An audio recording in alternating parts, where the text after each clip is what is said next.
Everyone grows at their own pace, and you shouldn't compare yourself to anyone. To me, being beautiful is just accepting myself. I feel beautiful when I'm wearing makeup. I feel beautiful when I'm not wearing makeup. I feel like makeup is a part of me, but it's not who I am completely. I feel like lip balm is something that you need to have. The worst thing ever is having dry lips.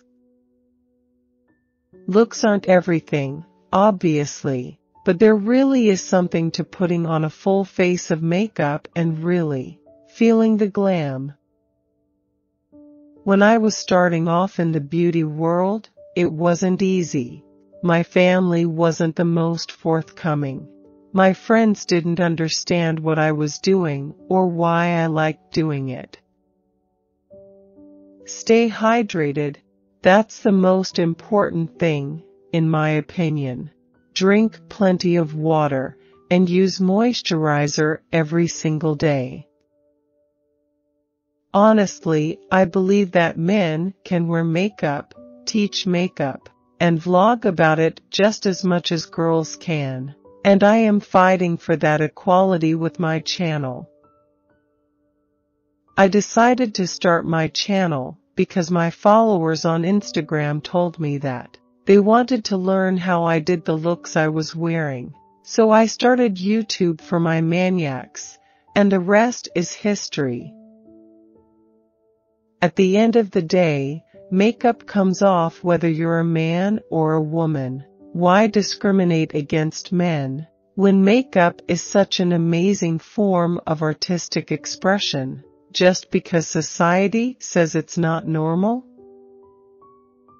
I think that the social media space is great because that's where my bread and butter is, but I want to jump into doing traditional media and other fun things. I've gone through all of it.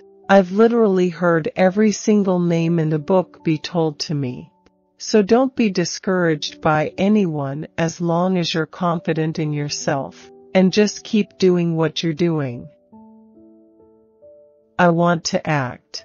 That'd be so much fun. I always thought makeup was a beautiful thing, the transformation of it.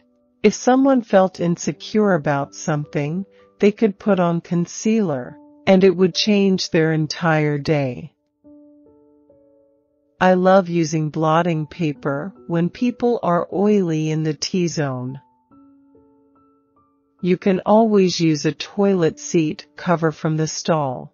It will absorb excess oil, and if you add powder on top, your makeup will be completely refreshed even if you've been wearing makeup for 6 hours.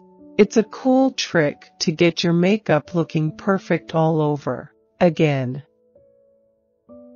It was hard to get my name out there, but luckily, I have an awesome following who would not stay silent and helped me get to where I wanted to be.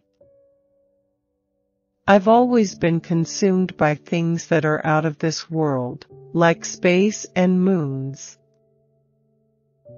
I'm a member of the LGBTQ community, and I feel like we need more representation. In the makeup world, especially, it's always been really hard for men in beauty to kind of be seen in a way beyond being a fad. When I was a young boy, I would watch my mom apply her makeup, so one day, I took a lipstick she had and put it on my mouth, trying to imitate her. It ended up all over my face. I didn't start wearing makeup until I was in my early 20s, so I never realized that makeup wasn't for boys, as many social norms say. I believe that society needs to be more open and accepting of things that are seen as different. I want to become successful and represent a different form of beauty in my generation. Brands started approaching me once I had 800,000 YouTube subscribers. Some girls were getting offers with only 300,000.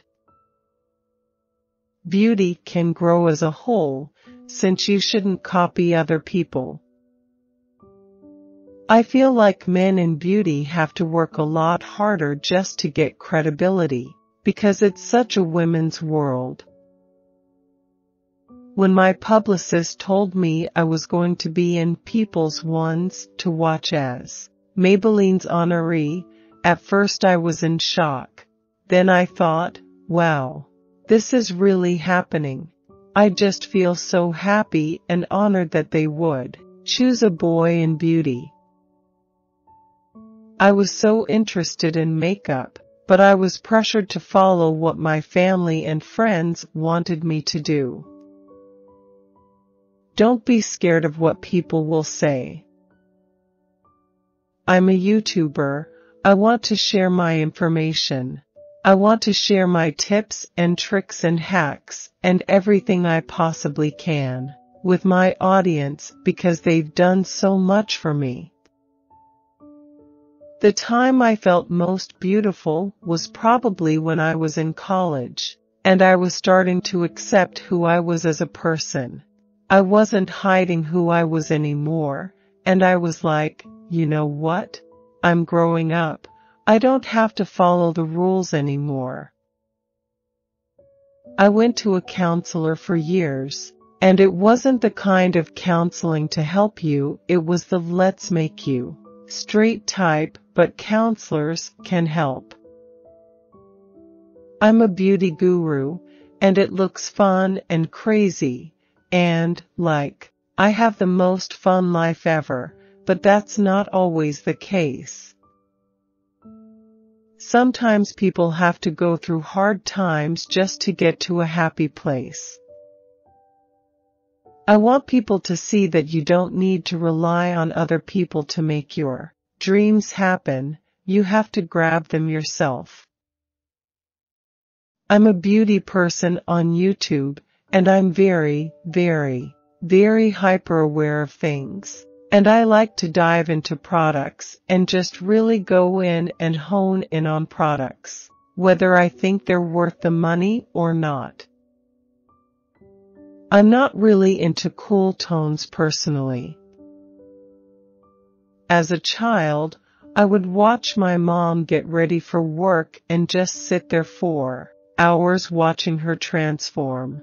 However, it wasn't until much later on that I really started to dabble in makeup myself.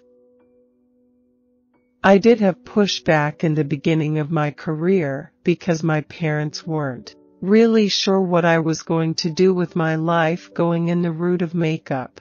I was planning on medical school, so when I threw the makeup wrench at them, they were not expecting that. I was very sheltered growing up, so the only real beauty exposure I had was my mom. And still, to this day, she is my #1 beauty icon. MYY Mom is the woman who inspires me the most. She's Latina. She's definitely my Latina inspiration.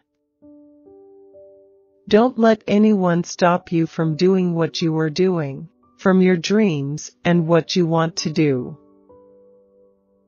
I would say the hardest part in the Latino world is approval from your parents. It's such an intense thing.